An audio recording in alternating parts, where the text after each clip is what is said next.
So what is data and why is everyone talking about data colonization? कि government ने recently जो personal data protection bill था उसे वापस ले लिया गया है। The data has been protected and it has been sold. This can be done in two ways, either by conflict or by convenience. Hello everyone, my name is Riddhi. इस lecture में हम लोग पढ़ेंगे डेटा कॉलोनाइजेशन। तो data colonisation है क्या, तो सबसे पहले ये समझते हैं हम। बहुत इंटरेस्टिंग टॉपिक है और मेंस पॉइंट ऑफ व्यू से काफ़ी इंपॉर्टेंट है, करंट अफेयर्स का टॉपिक है। तो कॉलोनी क्या होती है, सबसे पहले हम ये समझते हैं। तो कॉलोनी तो वो होती है एक ऐसी कंट्री या एरिया जिसका आप या तो पॉलिटिकल कंट्रोल के बारे में बात कर लो या कैसे भी दूसरी कंट्री पर वो कंट्रोल जमा के रखते हैं, चाहे वो पूरा कंट्रोल हो या पार्शियल कंट्रोल हो। और जितने भी वहाँ के सेटलर्स होते हैं एक कंट्री के, फॉर एग्जांपल इंडिया है तो हम जैसे लोगों पर ये लोग अपना कब्ज़ा जमा के रखते हैं, तो उसको तो कॉलोनी कहते हैं। तो मतलब अगर हम क्या थे, ब्रिटिशर्स की कॉलोनी थे। तो दूसरा होता है कॉलोनाइजेशन।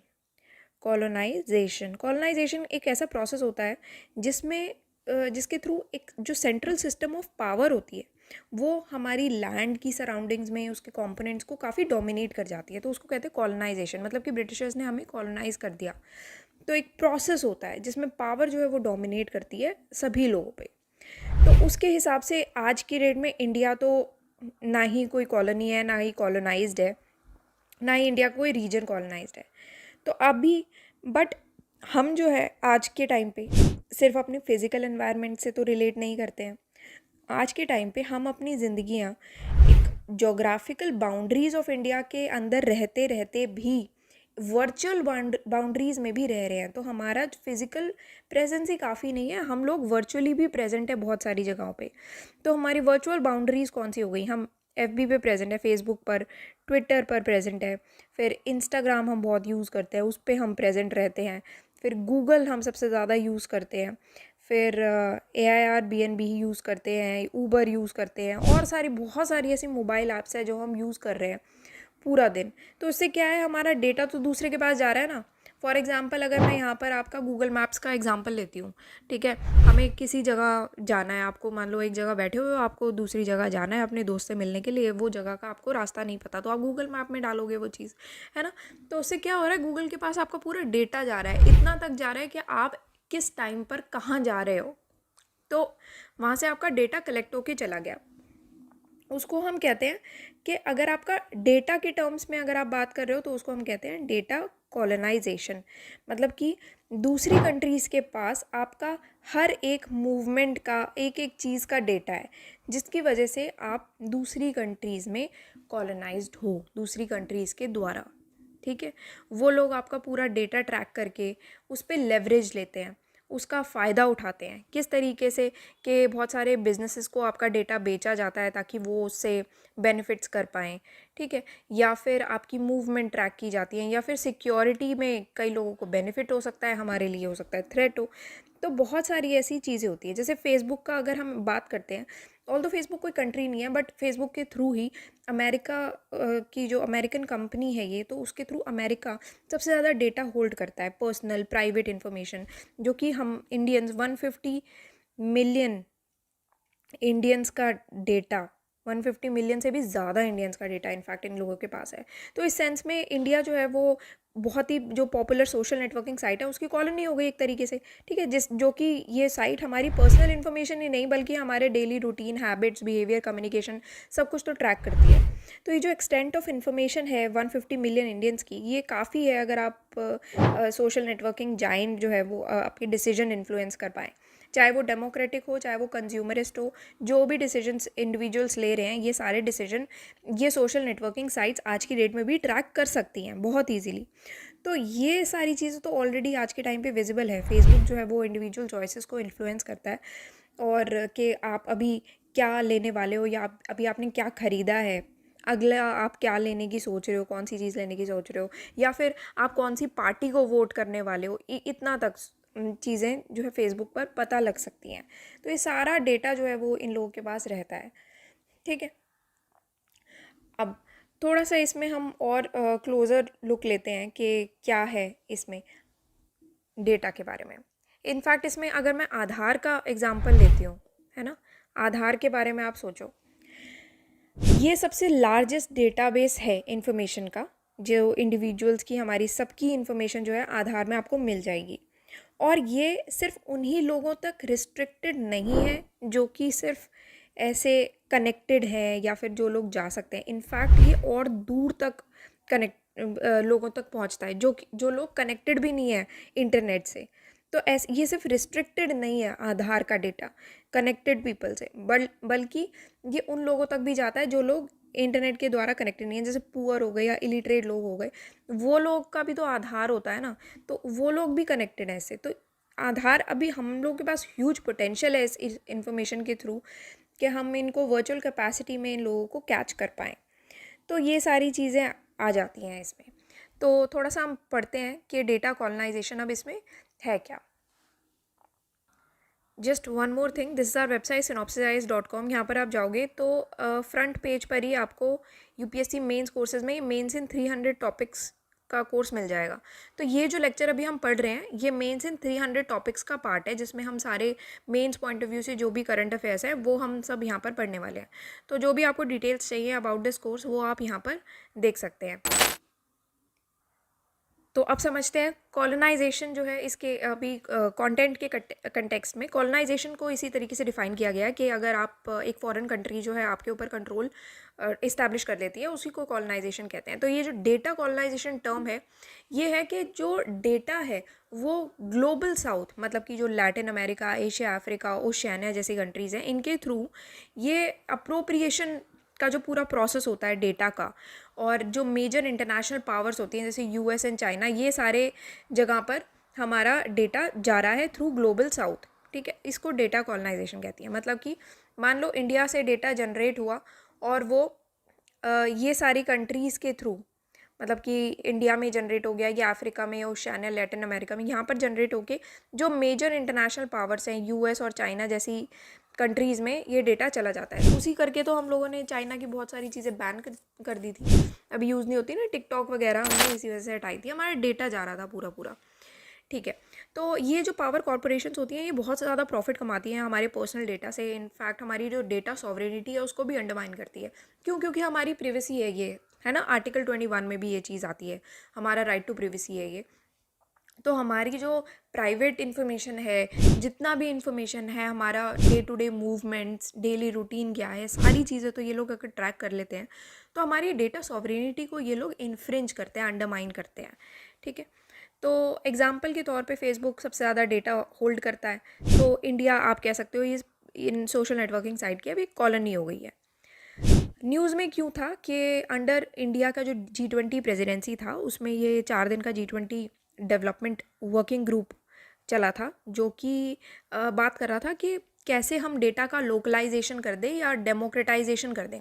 अब डेटा लोकलाइजेशन का क्या मतलब होता है? इसका मतलब होता है कि जब भी आप कुछ डेटा लोकलाइजेशन अगर इंडिया में हो जाए तो इसका मतलब ये होगा कि आप कोई मान लो क्रिटिकल या फिर इनफैक्ट नॉन क्रिटिकल डेटा भी अगर आप अपनी ही टेरिटोरियल बाउंड्रीज़ में ही रखो, मतलब कि इंडिया का डेटा अगर इंडिया में ही रह जाए और दूसरी कंट्री में ना जा पाए, उसको कहेंगे हम लोकलाइजेशन ऑफ डेटा। कि मान लो आधार कार्ड का डेटा है, अब आधार से हमने सभी लोगों का डेटा कलेक्ट कर लिया, not just those who are connected, बल्कि उन लोगों का भी कलेक्ट किया हमने डेटा जो कि कनेक्टेड नहीं है, जैसे कि पुअर हो गए, इलिटरेट लोग हो गए, उन सब का डेटा भी हमारे पास है। तो आधार जो है बिगेस्ट डेटा बेस हो गया आज की डेट में, तो वो डेटा हमारे पास ही रह जाएगा। जैसे आरबीआई के अब कुछ रेगुलेशंस भी आ गए हैं, है ना, जिसमें हमारा डेटा जो है हमारी कंट्री में रखने की बात हो रही है। तो ये काफ़ी इंपॉर्टेंट होता है। तो सबसे इंपॉर्टेंट एस्पेक्ट जो होता है डेटा लोकलाइजेशन का वो होता है कि हम अपने डेटा पर खुद का कंट्रोल रख पाएँ, जिससे कि कंट्री जो है वो प्रिवेसी या कोई इन्फॉर्मेशन लीक हो जाना या आइडेंटिटी थेफ्ट हो जाना या फिर सिक्योरिटी जैसी चीज़ों में कंट्री जो है वो बचाव रहता है कंट्री का। तो इससे कंट्रीज़ की काफ़ी हेल्प हो जाती है कि वो अपने स्टार्टअप्स भी डेवलप कर सकती है ना, कि लोकली इवॉल्व कर रही है या फिर अपनी खुद की लैंग्वेज में इवॉल्व कर रही है। तो इससे कंट्रीज़ की काफ़ी हेल्प हो जाती है। तो अब डेटा का इम्पोर्टेंस क्या है इसमें? डेटा जो है वो देखो सिर्फ मॉनिटरी वैल्यू ही प्रोवाइड नहीं करता बिजनेस को, बल्कि सर्विलेंस अपॉर्चुनिटीज़ भी गवर्नमेंट्स को प्रोवाइड करता है कि आज की डेट में आपने कौन सी पार्टी को चूज़ किया है, अगले आप कौन सी पार्टी से इन्फ्लुएंस हो रहे हो, और नेक्स्ट आप कौन सी पार्टी को वोट करने वाले हो। तो ये सारी चीज़ें जो है इंटरनेशनल डायनामिक्स को भी काफ़ी हद तक चेंज करने की पावर रखती है। तो वो डेटा अगर दूसरी कंट्रीज़ के पास पहुंच जाए तो उनको बहुत ज़्यादा वो लेवरेज ले सकती हैं इस चीज़ पर।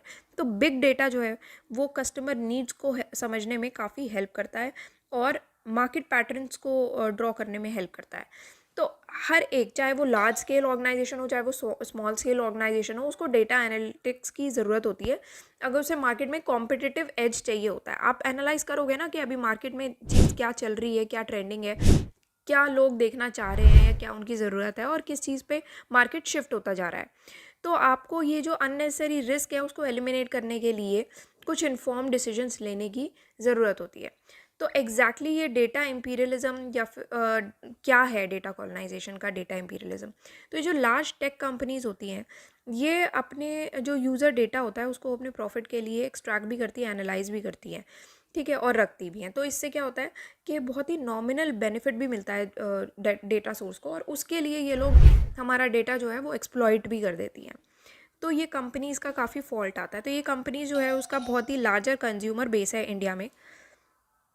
अब चाहे इस कंपनी का, देखो कंज्यूमर बेस तो इंडिया में है बट जितना भी इंफॉर्मेशन है हमारा वो सारा आउटसाइड ऑफ इंडिया में स्टोर्ड रहता है। मतलब कि कंज्यूमर बेस तो इंडिया है तो मार्केट तो इंडिया में ही लगाएंगे ये लोग कि जो भी चीज़ें हैं या जो भी डेटा है, क्योंकि इंडिया में सबसे बड़ा डेटा इंडिया है। तो अभी क्या मार्केट यहाँ पर लगेगा बट जो हमारा पूरा इन्फॉर्मेशन है वो बाहर जाके स्टोर हो जाता है। तो जैसे कि अगर आप फेसबुक का एग्जांपल लेते हो तो फेसबुक की लोकेशन जो है 15 डेटा सेंटर्स वो इंडिया के बाहर है।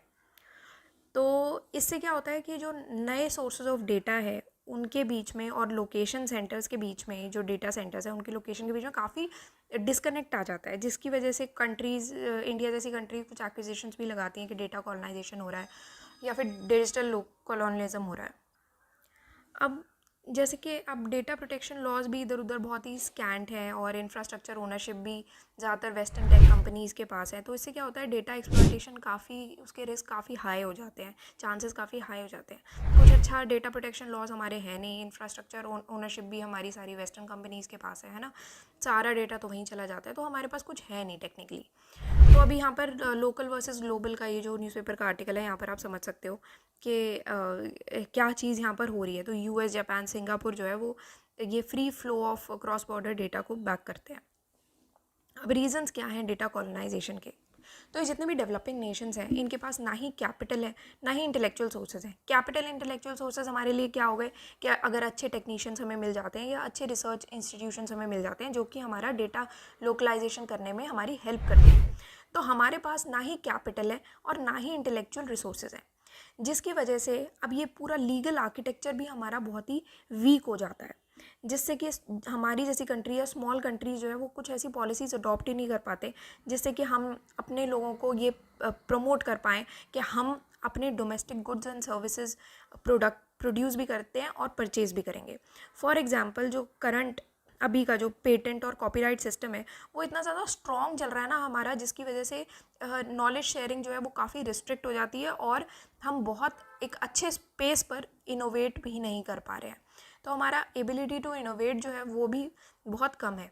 तो जितनी भी डेवलप कंट्रीज़ हैं वो बहुत हेविली इन्वेस्ट कर रही हैं रिसर्च और डेवलपमेंट में, जिसकी वजह से वो अपना पोजीशन जो है इंडस्ट्री में काफ़ी डोमिनेट कर जाती हैं। मेरिट्स क्या हैं डेटा लोकलाइजेशन के, मतलब क्या क्या इसके इम्पोर्टेंस है, क्या अच्छा हो रहा है?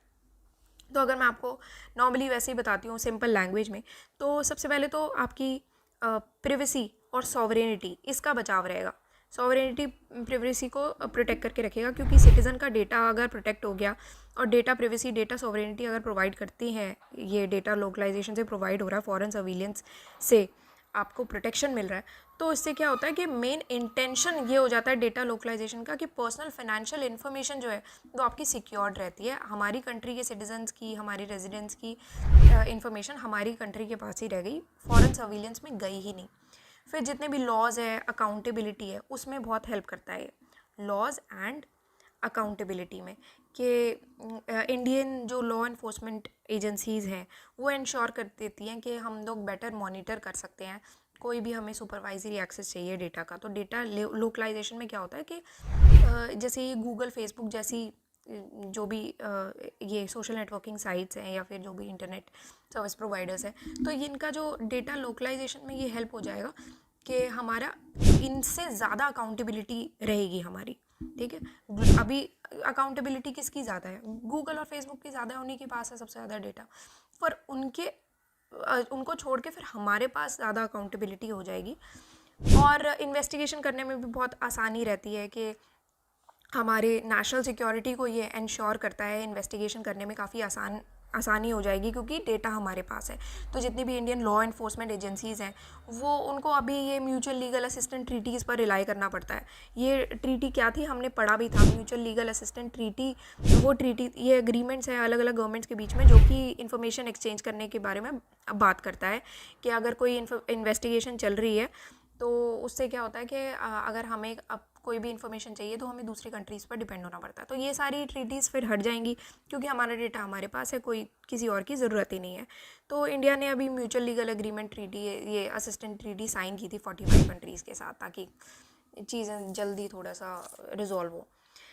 तो ऐसी एम्प्लॉयमेंट भी फिर इंक्रीज़ होगी, ज्यूरिसडिक्शन और ये कन्फ्लिक्ट्स में भी काफ़ी रिडक्शन होगा क्योंकि हमें किसी के साथ फिर डील ही नहीं करना पड़ेगा ना ये सब चीज़ों के। हम ना अक्यूज़ करेंगे किसी को कि भाई आपने तो हमारा डेटा ले लिया, ये सब चीज़ों में हमें ना अक्यूज़ होगा, एम्प्लॉयमेंट और ज़्यादा बढ़ जाएगा, ठीक है। लोकलाइजेशन अगर हो गई तो डेटा सेंटर भी यहाँ पर बढ़ेंगे, डेटा सेंटर इंडस्ट्रीज़ बढ़ जाएंगी जिसकी वजह से एम्प्लॉयमेंट क्रिएट हो जाएगी, जनरेट होगी।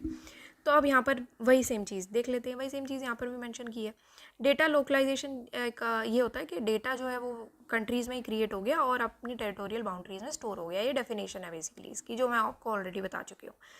पर्सनल डेटा का प्रोटेक्शन हो जाएगा, ज़्यादा से ज़्यादा डेटा सेंटर्स आएंगे, डिजिटल इंफ्रास्ट्रक्चर इंडस्ट्रियलाइजेशन क्रिएट होगा, कॉम्पिटिटिव एडवांटेजेस मिलेगा लोकल क्लाउड कंपनीज़ को, और जितनी भी लोकल IT सेक्टर है उनसे हम लिंक्स डेवलप कर सकते हैं, ठीक है। तो इससे क्या होगा, जो इतने भी लोकलाइज डेटा सेंटर्स हैं वो काफ़ी जॉब अपॉर्चुनिटीज़ क्रिएट करेंगे। फिर पर्सनल और सेंसिटिव इन्फॉर्मेशन जो है वो हमारी कंट्री में ही रह जाएगी, जिसकी वजह से नेशनल सॉवरेनिटी सिक्योर रहती है, ठीक है। और दूसरी चीज़ ये होती है जो कि काफ़ी इंपॉर्टेंट है, इस पॉइंट को आप देखना ज़रूर, ये काफ़ी इंपॉर्टेंट है इस पूरे डेटा लोकलाइजेशन में। बिजनेस जो होती है ना वो इंटरनेट को यूज़ करती है ग्लोबल ट्रेड के लिए, और ऐसे बिजनेस जो कि ग्लोबल ट्रेड के लिए इंटरनेट यूज़ कर रहे हैं उनका सर्वाइवल रेट हमसे ज़्यादा होगा। इसी वजह से इकोनॉमीज़ के लिए काफ़ी ज़रूरी हो जाता है ये कि वो अपना डेटा जो है वो प्रोटेक्ट करके रखें। जब भी ये क्रॉस बॉर्डर ट्रांसफर्स हो जाता है ना डेटा का, उसके लिए इकोनॉमीज़ के लिए काफ़ी ज़रूरी है अपना डेटा प्रोटेक्ट करके रखने के लिए। अब इसमें डीमेरिट्स क्या हैं डेटा लोकलाइजेशन के? तो अब ऑब्वियसली हर एक चीज़ के प्रोज एंड कॉन्स तो होते ही हैं। डेटा लोकलाइजेशन के जो डिसएडवांटेजेस हैं वो सबसे पहला मैं आपको अपनी लैंग्वेज में पहले बताती हूँ, उसके बाद आप ये देख लेना क्योंकि कुछ पॉइंट्स जो है वो अलग से मैं आपको बता सकती हूँ। सबसे पहली चीज़ जो आपके माइंड में आनी चाहिए, इन्वेस्टमेंट्स। तो मल्टीपल लोकल डेटा सेंटर्स हमें मेंटेन करने हैं जिसकी वजह से इन्वेस्टमेंट भी लगेगी, जिसमें इंफ्रास्ट्रक्चर में इन्वेस्टमेंट लगेगी, ग्लोबल कंपनीज़ की बहुत ज़्यादा हायर कॉस्ट्स हैं, है ना। तो इन्वेस्टमेंट एक चैलेंज आता है, वो एक डिसएडवांटेज है। फिर दूसरी चीज़, मान लो डेटा हमारे तक ही रह गया तो कुछ तो आप लॉज लगाओगे उसमें, जिसकी वजह से इंटरनेट जो है वो फ्रैक्चर्ड हो जाएगा। स्प्लिट, इसको कहते हैं हम स्प्लिंटरनेट, स्प्लिंटरनेट कहते हैं इसको, ये शब्द होता है जहाँ पर प्रोटेक्शनिस्ट पॉलिसी का ना एक डोमिनो इफेक्ट हो जाता है। प्रोटेक्शनिस्ट पॉलिसी क्या है? जहाँ पर अपना डेटा आप प्रोटेक्ट करके रख रहे हो, जिसकी वजह से वो और कंट्रीज़ भी वही सेम चीज़ फॉलो करेंगी। उससे क्या होगा कि इंटरनेट जो है ना बहुत फ्रैक्चर्ड हो जाएगा, जितना खुला है ना आज की डेट में उतना खुल नहीं पाएगा। फिर लैक ऑफ सिक्योरिटी। अब वहाँ तो हमने अभी, आप बोलोगे कि हमने बात की थी कि मेरिट्स ऑफ डेटा लोकलाइजेशन में कि हम सिक्योरिटी प्रोवाइड हो रही है, यहाँ पर हम लैक ऑफ सिक्योरिटी क्यों कह रहे हैं? तो अब आप देखो, चाहे डेटा हमारी कंट्री में हम स्टोर करके रख लें, फिर भी जो एनक्रिप्शन कीज़ हैं वो तो अभी भी दूसरी कंट्रीज़ के पास ही है ना, तो वो तो हमारी नेशनल एजेंसीज़ की रीच से अभी भी बहुत दूर है। तो इसीलिए लैक ऑफ सिक्योरिटी तो तब भी है ही। फिर इकोनॉमिक ग्रोथ पे इम्पैक्ट पड़ेगा। फिर हमने अगेन वही वाली बात हो गई है तो कि अभी हमने एडवांटेजेस में पढ़ा था, डिसएडवांटेजेस में हम इकोनॉमिक ग्रोथ के पे इम्पैक्ट पड़ने को कह रहे हैं। तो उससे क्या होता है, जब भी हम डेटा लोकलाइजेशन को फोर्स करते हैं, उससे क्या होता है कि बिजनेसेस में और कंज्यूमर्स में दोनों में ही ना काफ़ी इनएफिशिएंसीज आ जाती हैं, क्योंकि अभी बिजनेस जो है काफ़ी बेनिफिट कर रहे हैं डेटा अगर आपका हर जगह अच्छे से ट्रांसफ़र हो पा रहा है या खुल के ट्रांसफ़र हो पा रहा है, उससे बिजनेसेस काफ़ी थ्राइव करते हैं। बट अगर आपका डेटा लोकलाइजेशन हो गया, कुछ रिस्ट्रिक्शंस आ गई, इससे क्या होगा, बिजनेस कंज्यूमर्स में काफ़ी इनएफिशिएंसीज क्रिएट हो जाएंगी और इसमें कॉस्ट भी इंक्रीज़ हो जाएगी और डेटा डिपेंडेंट सर्विसेज की जो अवेलेबिलिटी है वो भी कम हो जाएगा। तो वो सारी चीज़ों में यहाँ पर इम्पैक्ट आएगा। तो यहाँ पर अब हम देख लेते हैं, यहाँ पर भी सेम चीज़ों के बारे में बात की गई है कि डेटा सिक्योरिटी ज़्यादा वल्नरेबल हो जाएगा अगर आप डेटा लोकलाइजेशन लाते हो। क्यों? क्योंकि डेटा जो है फिर शार्डिंग से नहीं होके जाएगा, मतलब कि एक ही जगह पर डेटा कलेक्ट होके रह जाएगा ना फिर तो।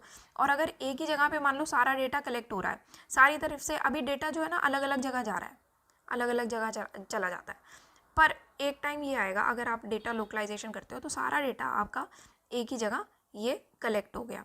अब मान लो एक ही जगह डेटा कलेक्ट हो गया, तो किसी दिन अगर ये चीज़ ब्रीच हो गई तो पूरा डेटा आपका गया एक ही साथ। तो उससे क्या होता है कि डेटा अगर शार्डिंग में नहीं जा रहा है, शार्डिंग का मतलब होता है कि अगर आप एक डेटा सेट को पार्टीशन में बांट दो, तो अगर उसमें नहीं जा रहा तो डेटा आपका ज़्यादा वल्नरेबल हो जाता है। इसी वजह से अभी क्या है कि डेवलप कंट्रीज़ जो हैं वो उनके पास कोई सोफिस्टिकेटेड टूल्स भी नहीं है डेटा सर्विलेंस के, है ना। तो हम डेवलप कंट्रीज़ उसके बजाय ये टूल्स यूज़ कर सकती हैं। डेवलपिंग कंट्रीज़, हम जैसी कंट्रीज़ के पास ऐसे टूल्स नहीं हैं, बट डेवलप कंट्रीज़ के पास तो हमसे बेटर टूल्स है ना। तो उससे क्या होगा कि ये और डेटा सर्विलेंस अच्छी करने के लिए और सोफिस्टिकेटेड टूल्स यूज़ कर लेंगे, जिसकी वजह से हमारा डेटा सिक्योरिटी हम एनीवे अचीव नहीं कर सकते उसको, ठीक है। अब यहाँ पर लोकल सर्विलेंस का रिस्क भी और भी ज़्यादा बढ़ जाता है अगर आप स्ट्रिंजेंट डेटा लोकलाइजेशन लॉज ले आओगे, है ना।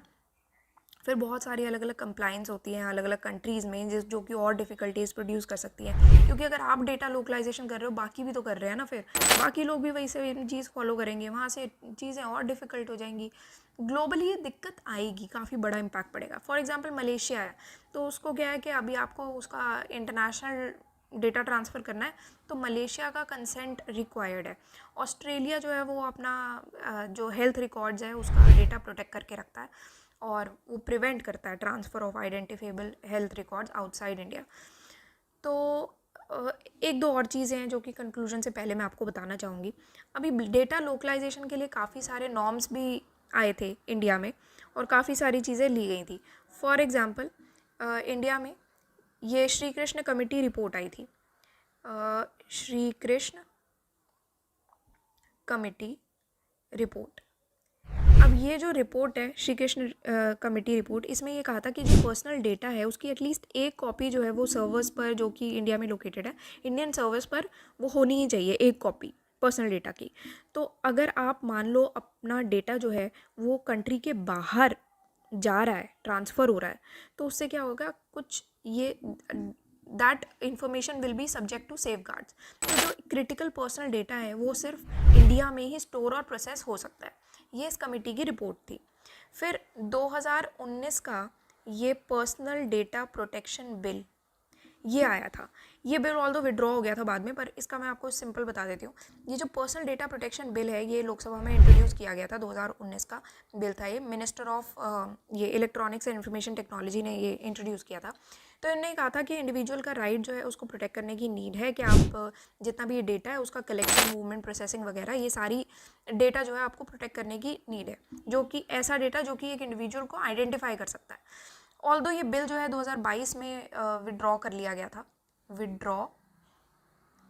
2022 में, क्योंकि गवर्नमेंट ने ये कंसिडर किया था एक कॉम्प्रिहेंसिव लीगल फ्रेमवर्क की ज़रूरत है अगर आपको ऑनलाइन स्पेस को रेगुलेट करना है। क्योंकि आप ठीक है प्रोटेक्ट करके रखना चाहते हो डेटा, पर आपको कंट्री में इनोवेशन भी तो लाना है, तो हमें एक न्यू बिल की नीड है जिससे कि हम इनोवेशन को भी साथ साथ बूस्ट कर पाएँ। फिर नेक्स्ट, ये फर्स्ट नंबर, ये सेकंड नंबर, अब थर्ड नंबर भी देख लेते हैं। एक आया था आपका draft national e commerce policy framework, ठीक है। तो ये जो draft national e commerce policy framework है, इसने ये रेकमेंड किया था ये डेटा लोकलाइजेशन जो है वो ज़रूरी है। और एक इन्होंने कहा था कि डेटा लोकलाइजेशन रूल जब तक आपका मैंडेटरी नहीं हो जाता उसके 2 साल तक आपको थोड़ा सा देखना चाहिए कि कैसे इंडस्ट्री एडजस्ट कर रही है इस पूरे पीरियड में। तो यहाँ पर कुछ इंसेंटिव्स को प्रपोज किया गया था ताकि डेटा लोकलाइजेशन को एनकरेज करा जाए और इंफ्रास्ट्रक्चर स्टेटस दिया जाए डेटा सेंटर्स को। फिर फोर्थ ओसाका ट्रैक था, एक ओसाका ट्रैक, इसको बॉयकॉट कर दिया था इंडिया ने। तो G20 समिट हुआ था 2019 का, जिसमें इंडिया ने ओसाका ट्रैक को बॉयकॉट किया था डिजिटल इकोनॉमी पे। तो ओसाका ट्रैक किसके बारे में बात करता है? ये कहता है कि हम ऐसे लॉज बनाएं जिसकी वजह से डेटा फ्लो जो है वो आसान हो जाए कंट्रीज़ के बीच में, और डेटा लोकलाइजेशन को पूरी तरीके से हम रिमूव ही कर दें। तो इंडिया ने इसको बॉयकॉट कर दिया था कि हम ये चीज़ नहीं मानेंगे, हम डेटा लोकलाइजेशन के फेवर में ही हैं। फिर नेक्स्ट चीज़ आती है जो मैंने आपको एग्जांपल दिया भी है, banning of Chinese mobile apps. तो ऐसी बहुत सारी मोबाइल ऐप्स है जिसको हम बैन कर चुके हैं। 2020 में इंडियन गवर्नमेंट ने 59 बैन लगाए थे इन ऐप्स पे। तो ये टिकटॉक है और भी कैम स्कैनर वगैरह, ये सारी ऐप्स थी जिसको इंडिया ने बैन कर दिया था, जो कि चाइनीज़ कंपनी से ही लिंक्ड थी। तो यहाँ पर ये कहा गया था कि हमारा डेटा सिक्योरिटी, नेशनल सोवरेनिटी का कंसर्न है, इस ऐप से रिलेटेड है, तो इस वजह से हम लोग ये बैन कर रहे हैं। ठीक है, बाकी बहुत सारी ऐसी कंट्रीज़ हैं अपने अपने चीज़ें प्रोटेक्ट करके रखती हैं। जैसे चाइना बहुत ही स्ट्रिक्ट डेटा लोकलाइजेशन करता है अपने सर्वर्स का, अपने बॉर्डर्स में ही। कनाडा, ऑस्ट्रेलिया अपने हेल्थ डेटा बहुत केयरफुली प्रोटेक्ट करके रखती हैं। यूरोपियन यूनियन है, उसने भी एक general data protection regulation adopt किया था, जिसकी वजह से राइट टू प्राइवेसी जो है उसका फंडामेंटल राइट है, उसको इंश्योर किया था उसने। फिर यूनाइटेड स्टेट का एक भी सिंगल डेटा प्रोटेक्शन लॉ नहीं है फेडरल लेवल पे, बट इसके पास इंडिविजुअल लॉज ज़रूर हैं जो कि हेल्थ केयर में और पेमेंट्स के लिए ये प्रोटेक्ट करके रखता है अपना डेटा। तो बहुत सारे ऐसे अलग अलग कंट्रीज़ लॉ बनाते हैं। तो यहाँ पर कंक्लूड करते हुए हम ये कहेंगे कि इंडिया जो है वो सबसे पावरफुल मार्केट्स है डेटा क्रिएशन और यूज़ के टर्म्स में अगर हम बात करते हैं तो इसी वजह से हमारे लिए डेटा लोकलाइजेशन जो है वो बिल्कुल असेंशियल है, बहुत ज़रूरी है। तो ये जो रिसेंटली अभी डेटा प्रोटेक्शन बिल विड्रॉ भी हुआ था, उसने भी इसी फैक्ट पर एम्फेसाइज़ किया, हमारे लिए काफ़ी ज़रूरी हो जाता है ये। फिर RBI, reserve bank of India ने भी एक हमारा जो पेमेंट सिस्टम है उसको ये मैंडेट किया था कि हमारा जो पेमेंट सिस्टम डेटा इन्फॉर्मेशन है वो भी इंडिया में ही स्टोर्ड रहेगा, तो ये मैंडेट किया हुआ था। तो ये था आपका पूरा टॉपिक ऑन डेटा कॉलोनाइजेशन। काफ़ी इंपॉर्टेंट टॉपिक है, इस बार एग्ज़ाम में आ भी सकता है, तो आप इसको प्लीज़ प्रिपेयर करके जाना, मेंस पॉइंट ऑफ व्यू से काफ़ी इंपॉर्टेंट है। ऑल्दो ये टॉपिक मेंस इन 300 का पार्ट है, मेंस इन 300 टॉपिक्स, जिसमें हम बेसिकली 300 टॉपिक्स करंट अफेयर्स के मेंस इसमें ख़त्म करते हैं। तो अगर आपको कुछ भी क्वेरी हो इस टॉपिक से रिलेटेड, कोई भी कन्फ्यूजन हो, कोई क्वेश्चन हो, आप कमेंट सेक्शन में लिख के पूछ सकते हो, और कोई इन्फॉर्मेशन चाहिए हो आप कॉल करके पूछ लेना, ठीक है, वेबसाइट विजिट कर लेना। So that's all for today and thank you for watching the lecture.